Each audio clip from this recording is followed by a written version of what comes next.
آج ہم ماہ شعبان کے بارے میں چند باتیں کریں گے۔ کچھ معلوم ہے کہ شعبان آ چکا ہے اور رمضان قریب قریب ہے۔ آپ لوگوں کو تمام نام ترتیب بار آتے ہیں اسلامی سال کے؟ سنائیں، اس میں سے حرام مہینے کون کون سے ہیں؟ رجب، شعبان، رمضان، اور کیونکہ آپ نے رجب سے شروع کیا ہے تو میرا خیال تھا کہ محرم، صفر، ربیع الاول کون سے ہیں؟ پھر محرم، رجب، ذوالقعد اور ذوالحج، ٹھیک ہے۔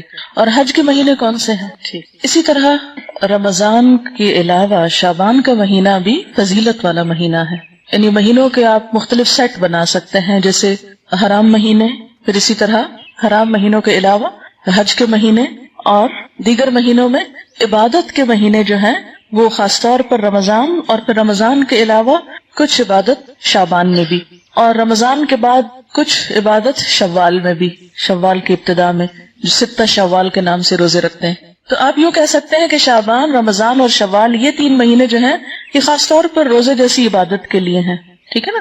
جیسے آپ کو معلوم ہے کہ ہمارے دین میں کچھ عبادات فرض کے درجے میں، یعنی عبادات کون کون سی ہیں؟ ٹھیک ہے، نماز، روزہ، حج، زکوٰۃ، یہ 4 مشہور عبادات ہیں، ٹھیک ہے، جو فرض ہیں۔ نماز تو ہر روز پڑھی جاتی ہے، روزہ فرض تو رمضان میں ہے، اور پھر زکوٰۃ سال میں جس وقت بھی آپ کے لیے ڈیو ہو، اور حج ذوالحج کے مہینے میں۔ اب ایسا ہے کہ ذوالحج کے مہینے میں حج ہوتا ہے، لیکن 2 مہینہ پہلے سے ایک طرح سے قافلے روانہ ہونے شروع ہوتے ہیں، اور ایک طرح سے تیاری، یہ مینٹلی انسان اپنے آپ کو اس کام کی طرف لے جاتا ہے۔ جیسے نماز پڑھنے کے لیے آپ وضو کر کے تیاری کرتے ہیں، اسی طرح آپ حج کی تیاری ذوالقعدہ اور کچھ شوال ہی میں قافلوں کی روانگی جو ہے وہ شروع ہو جاتی ہے۔ اس مہینے میں اگر کوئی احرام پہن کر حرم کعبہ کی طرف جاتا ہے تو اس کا سفر حج شمار ہو سکتا ہے۔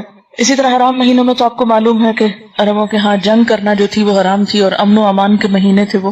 اسی طرح آپ دیکھیے کہ رمضان جو ہے ایک فرض عبادت کا مہینہ ہے، لیکن رمضان میں داخل ہونے سے پہلے اس کا اہتمام شعبان میں ہی شروع ہو جاتا ہے، یا اس کے لیے ذہنی تیاری شعبان سے ہی شروع ہو جاتی ہے، اور پھر یکا یک سلسلہ منقطع نہیں کیا جاتا، بلکہ کیا کیا جاتا ہے، شوال میں بھی کچھ روزے نفلی رکھے جاتے ہیں۔ اگرچہ شعبان اور شوال کے روزے نفلی روزے ہیں، لیکن یہ رمضان کے آگے پیچھے ہیں۔ تو شعبان، رمضان اور شوال یہ خصوصی طور پر روزے جیسی فرض عبادت کی ادائیگی کے مہینے ہیں۔ اب آپ دیکھیے کہ عموماً ہم جب چھٹے ہوئے روزے ہوتے ہیں سال بھر نہیں رکھتے، اچھا ابھی رکھتے ہیں۔ حضرت عائشہ رضی اللہ تعالیٰ عنہا کے ساتھ بھی ایسا ہی ہوتا تھا، وہ عموماً اپنے قضا روزے جو تھی وہ شعبان میں رکھتی تھی کہ اب اگلے سے پہلے پچھلا قرضہ چکا لوں۔